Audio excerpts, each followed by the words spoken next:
This one comes to us from a local TV station, KUTV.com. I think Channel 2, who fucking cares? I think so. The LDS Church has said that it has no plans to change its policy or stance on guns inside of its buildings after a deadly shooting inside of one of its chapels in Fallon, Nevada on this past Sunday. Oh, you didn't hear about that? No. Yeah, there was a guy that was like bringing his gun into church and he shot somebody. Yeah. It's almost like the presence of a gun is an escalating factor and not a multiplier, huh? Yeah, it's a multiplier, not a reduction. Yeah, so what's the story? Give me the story. So the church spokesman, Irene Casso, released the following statement Monday afternoon. Says, "Our chapels are dedicated for the worship of God and as havens from the cares and concerns of the world. The carrying of lethal weapons, concealed or otherwise, within their walls is inappropriate except as required by officers of the law," is what is said there. Okay, one, police shouldn't have guns, but that's a different topic. Two, I'm just gonna say it all the time. Police shouldn't have guns. I know. I'm thinking of the comments coming in. That's all. Oh yes. You can like hashtag it. Felicia says police shouldn't have guns. Don't do it. Don't do it. That's too big of a hashtag. Oh good God. Anywho, sir. Yeah, I kind of agree with her actually. Places of community gathering probably shouldn't have guns. So, several churches across the valley told 2 News that carrying guns inside their chapels is critical for security. Isn't that like the house of God? Isn't that where God is supposed to reside? Yeah. And he can't stop that thing from happening which he set into motion. I mean, we're getting into the whole problem of evil that I can't wait to talk to like people like Matt Powell about, where I'm like, no, we can't talk to him about Jesus because he sucks when he talks about this. But let's talk about like evil was created by God. Let's bring that up and be like, no, it's not. Like, here's a passage in your book that says otherwise. We're not going to do that because we're not going to go Bible on that guy. But anyway, the fact that Mormon churches, people there think that they need to bring their guns with them for security in Nevada. Really? Oh, here's the reason why. So Jonathan Carrillo, the ministry director at Calvary Salt Lake, who's in charge of security, says, "We invite broken people to the church. We invite everyone to the Lord. And when you open your doors to everybody, sometimes you get people you don't expect." Yeah, like people carrying guns who are violent. And kill people inside your church. Just a thought. And this guy at Calvary says that he has 3 services every Sunday and sees about 900 people come through its doors.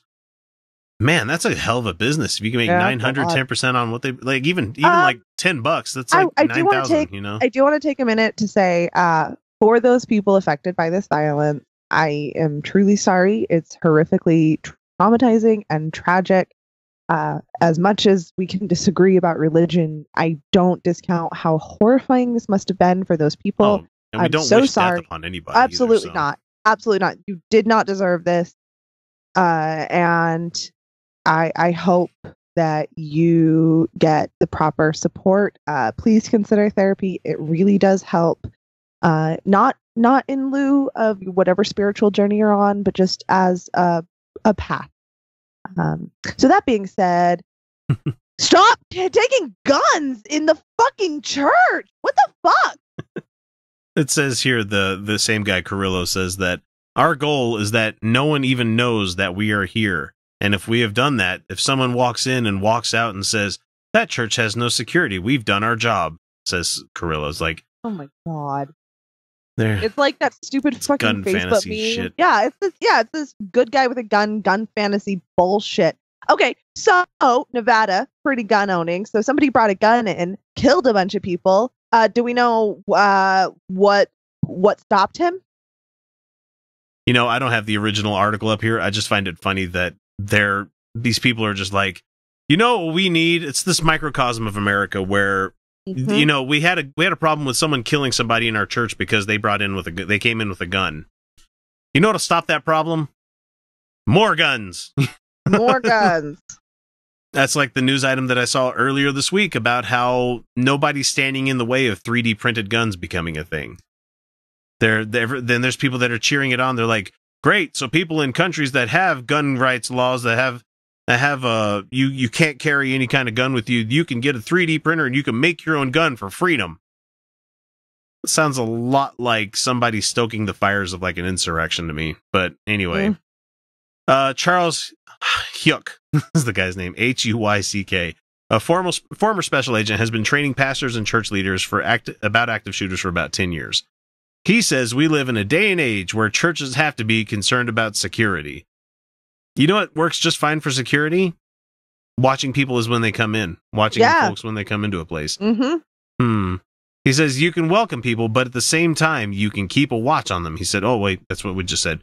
The only thing that's going to stop a bad guy with a gun... Well, this guy was apprehended by the police, so... He's a good guy with a gun, he says here. So, yeah, the police had to come and get involved in that one. It wasn't somebody in the church with a gun. You know, even if somebody was armed, they probably would have been shitting their pants. Anyway, after the shooting, O'Connor went to his home about a block away and surrendered later that day after a standoff with police. So he came in, shot one person in particular, and then left. So they knew each other. So it was more of a passion crime than just a random act of violence kind of thing. So he had a reasoning behind what he did. Yep. Even if there was the good guy with the gun in there, if he would have shot the one dude, his mission was accomplished, and if the other kid got shot or whoever it was got shot, I feel like he still did what he came to that church to do, which is to kill somebody. So yep.